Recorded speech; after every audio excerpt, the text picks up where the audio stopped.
question I get all the time is, if I catch one fish from a pool, does that spook the rest of the fish? Should I move on?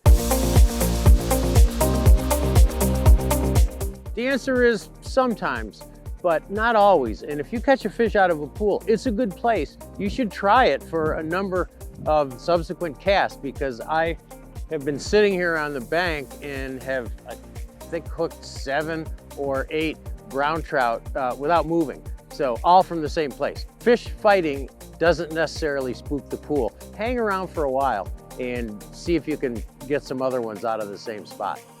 This morning, we really struggled on this same creek, and the water temperature was about 44 degrees, pretty cold for trout. So we waited a little bit, came up a little bit higher, and the water temperature's gone up just a few degrees to like the 46, 47.